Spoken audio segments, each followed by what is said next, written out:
Assalamualaikum warahmatullahi wabarakatuh, teman-teman. Bertemu kembali dengan saya Nur Yamin. Pada kesempatan ini saya akan memperkenalkan kepada teman-teman tentang strategi pemasaran ya. Karena ini sangat penting di dunia usaha.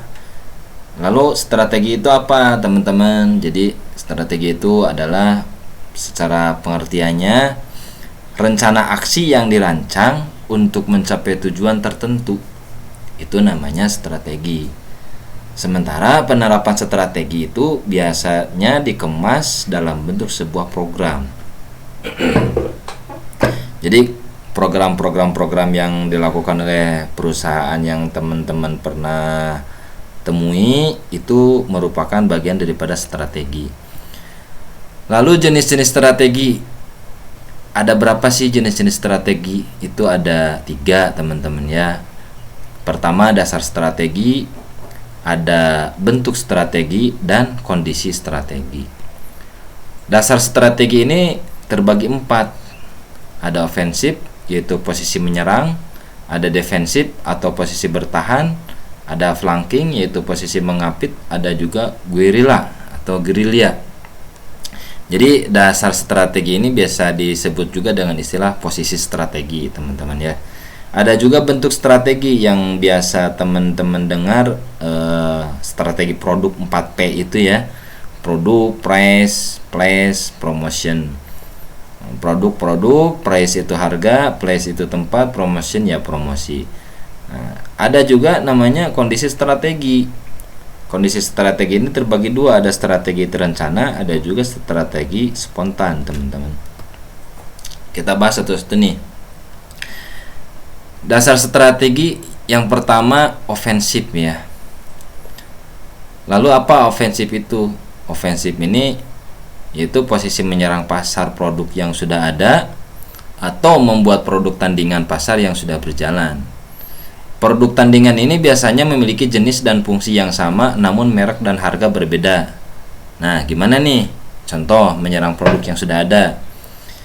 Misalnya standar harga kemeja merek Cardinal itu dibanderol 300.000. Tiba-tiba ada pendatang baru nih dengan menjual kemeja merek Cardinal, merek yang sama tapi di bawah harga standar, di bawah 300.000 ini, yaitu dengan harga 150.000.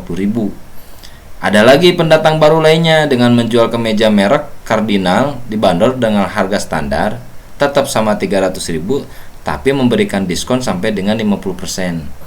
Ini namanya menyerang produk yang sudah ada ya. Jadi Cardinal ini standarnya 300.000, tiba-tiba ada yang ngejual ini dibanderol harga 150.000 misalnya, atau harga tetap 300.000 tapi diskonnya 50%. Jadi tetap jatuhnya 150.000. Artinya di bawah standar. Ini model seperti ini adalah model penyerangan produk yang sudah ada. Terus contoh menyerang dengan produk tandingan. Gimana nih? Misalnya air mineral merek Aqua, biasa harga pasaran itu 3.000 ya. Tiba-tiba ada air mineral yang sama namun beda merek. Misalnya merek Ron 88 itu dibanderol dengan harga 2.000. Nah, ini kan menyerang dengan produk tandingan gitu. Jadi kalau Aqua itu kan 3.000, ini tiba-tiba ada air mineral yang sama tapi berbeda merek dibanderol dengan harga 2.000. Ini menyerang pasar atau menyerang produk tandingan. Selain itu juga strategi ofensif ini dapat dilakukan dengan cara penyebaran informasi besar-besaran. Penyebaran informasi besar-besaran ini bisa melalui brosur, medsos, YouTube, website, sebuah iklan, banner, event bazar, dan media lainnya. Ciri khas dari strategi ofensif ini dapat dilihat dari harga biasanya ya. Biasanya kalau harga bisa lebih murah daripada produk yang lain dengan produk yang sama atau diskon yang lebih besar, itu biasanya mereka itu menggunakan strategi ofensif. Dasar strategi berikutnya defensif. Ini artinya posisi mempertahankan produk dan pasar yang sudah terbentuk, membuat produk tandingan bila diperlukan, dan terus melakukan inovasi pengembangan produk dan pasar. Beberapa hal yang dapat dilakukan pada saat posisi defensif nih. Pertama, misalnya membuat produk tandingan pasar kompetitor. Contohnya nih, air mineral merek Aqua dengan harga 3.000, kemudian muncul air mineral merek Ron 88 dengan harga 2.000. Maka perusahaan Aqua ini membuat produk tandingan melalui anak perusahaannya yaitu merek Pit dengan harga 2.000 per botol. Nah, cuman ini posisinya si perusahaan Aqua ini posisinya dia bertahan gitu ya. Cara bertahannya ini membuat produk tandingan yang sama dengan Ron 88 gitu teman-teman. Yang kedua itu menjaga interaksi dan komunikasi dengan pelanggan. Ini tetap harus dijaga ya. Interaksi dan komunikasi dengan pelanggan harus dijaga. Yang ketiganya memberikan perhatian dalam bentuk bonus, diskon, surprise dan lain-lain. Ini yang sering terlewat oleh beberapa perusahaan atau banyak sekali perusahaan yang mengabaikan ini. Jadi perhatian ini tuh ini biasanya mentang-mentang sudah lama bonusnya lupa, mentang-mentang sudah lama diskonnya lupa, atau diskon ada tapi dikurangin. Nah ini sebenarnya tidak bisa seperti itu. Kalau kita sebagai memposisikan diri sebagai pelanggan, saya sendiri gitu ya, kalau memposisikan sebagai pelanggan ketika diperlakukan seperti itu, diskon tiba-tiba kecil atau tiba-tiba tidak ada diskon, ini bakal kecewa. Yang keempat adalah mewaspadai gerak langkah kompetitor sehingga pelanggan tidak mudah diambil alih. Makanya dengan bagaimana caranya supaya pelanggan kita tidak diambil alih oleh kompetitor, kita harus benar-benar waspada terhadap bujukan-bujukan kompetitor kepada pelanggan kita, karena pelanggan adalah raja teman-temannya. Jadi kita harus benar-benar jeli, waspada, benar-benar super ekstra perlakukan pelanggan itu semaksimal mungkin. Berikutnya adalah dasar strategi flanking. Jadi yang dimaksud flanking ini adalah posisi mengapit siasat ketika ada peluang dan merebut pasar dengan mengeluarkan produk baru atau program baru atau program yang belum ada atau jarang dilakukan oleh kompetitor. Beberapa hal yang bisa dilakukan pada saat posisi strategi mengapit ini diantaranya: pertama, menjual produk di wilayah-wilayah yang jarang atau tidak pernah terjamah oleh kompetitor. Nah ini berarti flanking yang digunakan. Kita menjual produk di wilayah-wilayah memang jarang atau belum pernah terjamah oleh kompetitor nih teman-teman. Yang kedua, menjual produk-produk tertentu yang jarang atau tidak pernah ditawarkan oleh kompetitor dalam satu wilayah, tapi si produk itu tuh jarang ditawarkan oleh kompetitor. Nah ini sangat potensi gitu ya strateginya dengan menggunakan flanking. Yang ketiga, menciptakan produk baru. Ini maksudnya ke flanking. Yang keempat, membuat produk dengan fitur yang berbeda dari yang lain, yang sering disebut dengan istilah the unique product. Jadi produk yang berbeda dengan yang lain itu disebut dengan unique product. Jadi pada prinsipnya strategi flanking ini, dia menggunakan strategi flanking ini bermainnya di istilahnya the blue ocean atau di lautan yang biru. Jadi ketika ada perusahaan atau pedagang yang menjamah pasar di tempat-tempat yang memang jarang ada kompetitor atau produknya jarang ditawarkan oleh kompetitor, disitulah mereka bermainnya di the blue ocean market atau di pasar lautan biru. Dasar strategi selanjutnya adalah guerrilla atau bergerilya. Gerilya ini maksudnya negosiasinya senyap, berkamuflase produk, dan gerakan manuver yang tepat. Ini untuk lebih jelasnya istilah ini kamuflase produk, gerakan manuver yang tepat, negosiasi senyap. Ini nanti teman-teman bisa didiskusikan lewat komentar ya teman-teman, biar kita lebih lebih terasa feel komunikasinya gitu. Beberapa hal yang dapat dilakukan pada saat posisi bergerilya: pertama, memadukan atau mix dari 3 strategi tadi, ofensif, defensif, flanking.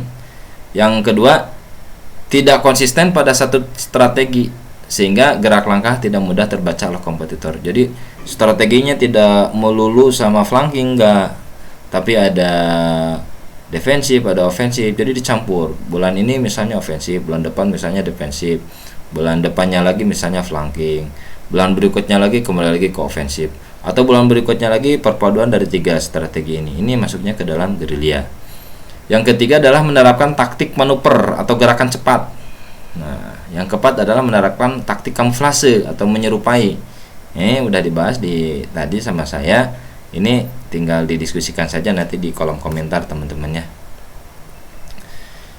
Yang selanjutnya kita membahas bentuk strategi. Yang pertama adalah produk. Produk itu harus memenuhi standar kebutuhan konsumen, menjadi bagian dari solusi permasalahan pelanggan atau konsumen. Memiliki fitur yang lengkap, memberikan manfaat yang lebih banyak, dan memiliki pembeda yang khas atau unique product. Seperti ini nih, layar versi klasik dan printless ini original.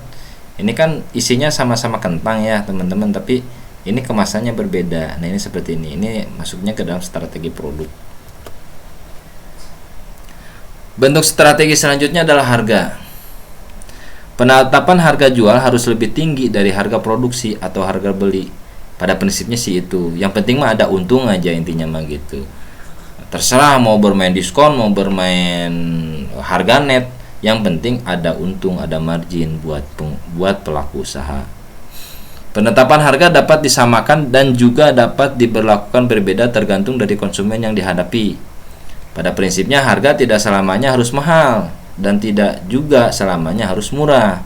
Harga juga tentunya mengikuti relevansi terhadap harga pokok produk dan fitur produk. Misalnya ini 5.000 ya wajar karena kemasannya kan seperti ini. Ini 100.000 misalnya. Yang ini 50.000 misalnya wajar kemasannya seperti ini. Kalau ini harga dibanderol 100.000 ya wajar karena kemasannya seperti ini. Jadi sebenarnya mah harga itu tidak melulu harus murah, tidak melulu harus mahal. Yang penting relevansi antara harga dan produk itu sesuai gitu teman-teman. Dan yang terpenting adalah kita ada margin dari penjualan tersebut. Terserah mau bermain diskon atau mau bermain net ya. Bentuk strategi selanjutnya adalah tempat. Tempat ini menjadi penentu informasi penting kepada pelanggan, sehingga pelanggan mengetahui lokasi dan alamat untuk belanja. Selain itu juga pelanggan harus mengetahui tentang cara dan alur transaksi produk yang dijual. Penentuan tempat yang potensial ini sangat penting untuk diperhatikan ya. Biasanya tempat-tempat yang potensial berada di lokasi yang ramai didatangi orang, lokasi yang sering dilewati hilir mudik orang, dan di lokasi yang keberadaan produknya memang banyak dibutuhkan di sekitar lokasi tersebut. Jadi kalau mencari tempat, carilah tempat yang benar-benar rame, intinya yang potensial lah ya teman-teman. Bentuk strategi selanjutnya adalah promosi. Artinya promosi ini adalah proses upaya pengenalan produk agar dapat dikenal lebih luas dengan cara penyebaran informasi, penerapan harga yang murah, dan atau penerapan diskon yang lebih besar. Media promosi dapat dilakukan melalui penyebaran di media sosial, YouTube, website, iklan berbayar, pay per click, reklame, brosur, banner, event, bakti sosial, bazar, masih banyak lagi ya teman-teman. Silahkan teman-teman kemas sendiri strategi dalam bentuk promosi ini seperti apa. Selanjutnya kita ke kondisi strategi. Ini ada terencana. Jadi maksudnya strategi yang direncanakan secara matang dan jelas waktu penerapan dan hasil dari penerapan strategi tersebut. Jadi strategi terencana ini berkaitan erat dengan timetable strategi, di mana di dalam timetable tersebut sangat jelas tercatat kapan dan tanggal berapa sampai dengan bulan apa strategi A akan dilakukan. Estimasi hasilnya juga itu harus jelas. Bagaimana dan hasil evaluasinya juga harus seperti apa, itu harus jelas ya teman-teman. Kondisi strategi selanjutnya adalah spontan. Kondisi strategi spontan ini maksudnya penyesuaian dalam mengambil langkah cepat atas perubahan strategi yang terjadi di lapangan ketika tidak sesuai dengan strategi yang telah direncanakan. Jadi pengambilan keputusan ini harus cermat teman-teman dan harus tepat sehingga tujuan hasilnya tetap sama dengan tujuan hasil dari strategi yang telah direncanakan. Ini pembahasan ini nanti teman-teman tinggal didiskusikan saja di kolom komentar karena di sini berhubungan dengan durasi ya teman-teman.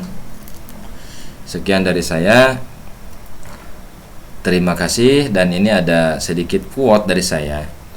Tidak ada strategi yang lebih baik karena semua strategi baik untuk dilakukan. Semua strategi baik ofensif, defensif, manuver flanking atau gerilya itu semuanya baik. Jadi tidak ada strategi yang lebih baik karena semua strategi baik untuk dilakukan. Adapun hal yang terbaik adalah selalu bertawakal kepada Allah Subhanahu wa taala dari apapun hasil yang didapatkan setelah berikhtiar. Yang terpenting adalah kita mau berikhtiar ya, teman-teman.